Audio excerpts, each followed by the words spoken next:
Dear editors who ended a relationship with their best friend, what was your breaking point? My best friend and I met as entry-level employee. We both helped each other and elevated each other over the years. I stayed in corporate and middle management and made good money. He went into business for himself.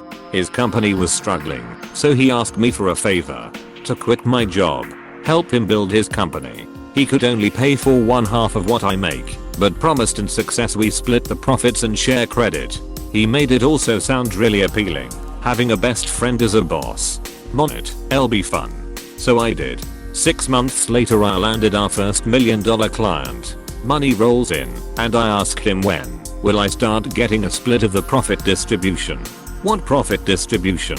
He started taking back everything we talked about. No, you heard me wrong. I never said half the profits. Supposed you're wondering, was there a written agreement? No. Yes, I'm just that stupid to trust a person I used to spend vacations together, talk to every day, and treated him like a brother.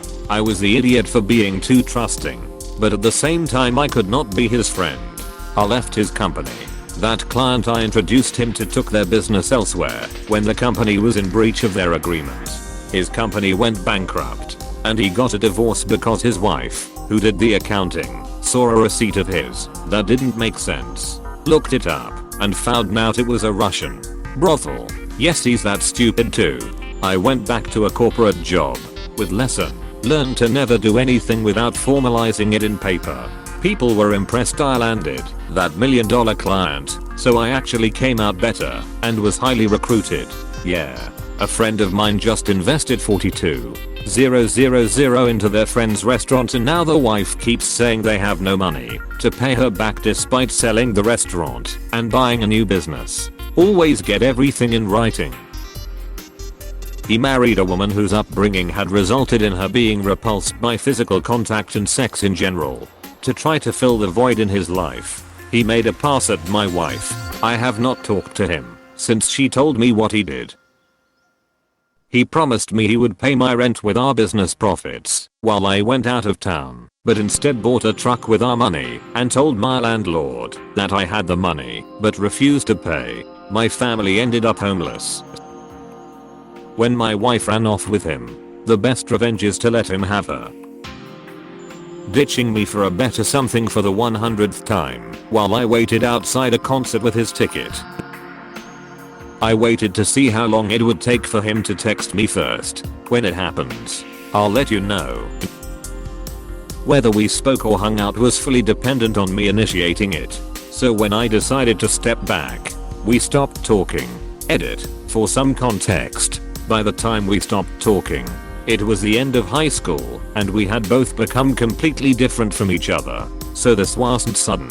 I think I tried to hang on to the friendship simply because it was the longest one I had, which unfortunately wasn't reciprocated. She helped my ex break into my email to prove I was cheating on him. Spoiler alert, I wasn't. Realized I was the one keeping the friendship alive, and she didn't really care. She's been passive aggressive and had lied and gaslighted in the past, but she had become ruder and more dismissive lately, and I was too angry with her to let it go. Looking back, it was a long time coming. Was using my house as a staging/excuse point so he could duck around on his wife, who was also a friend of mine. I was best man in their wedding. Ghost edit. I've mentioned this before, and it strangely needed clarifying that none of this came to light until after the fact. He had a friend that stole from me, defended the friend instead of backing me. At that point you might as well have carried the other side when he stole it. Who else is here wondering why their best friend left? Because they were ghosted and never got any closure.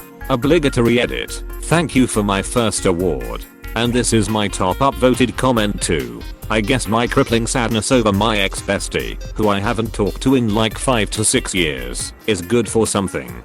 Close bracket. Well, when he started constantly bullying me, I took the hint. When I realized her childhood/family was too dysfunctional, and she was taking her anger/frustration out on me, since mine was not. She was always belittling me and talking over me, and I just realized it wasn't worth it. She was funny and we liked the same things, but if I spent more than 2 hours with her, I came home feeling worn down.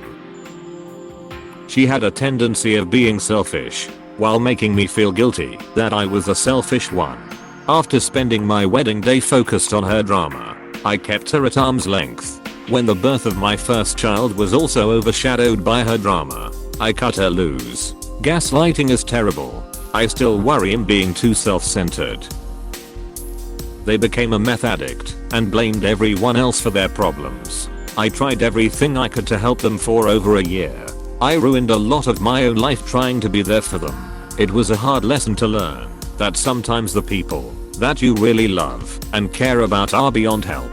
It hurts to remember the person that she used to be and admit to myself that the person I knew is gone. Same here. My best friend since elementary school fell hard into drugs and alcohol.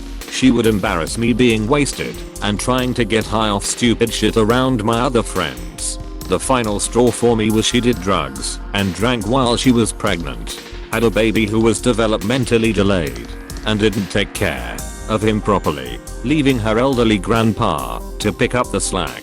After I cut ties with her, she ended up having another kid. She got both of them taken away.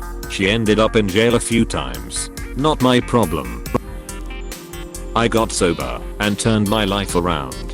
She wanted to stay in the same spot on her couch, pretend her issues didn't exist, and make someone else responsible for her sobriety. She was firmly entrenched in the belief she was a victim and couldn't comprehend being in charge of her own life. It got to the point I was having anxiety before I went to hang out with her, and I couldn't take it anymore.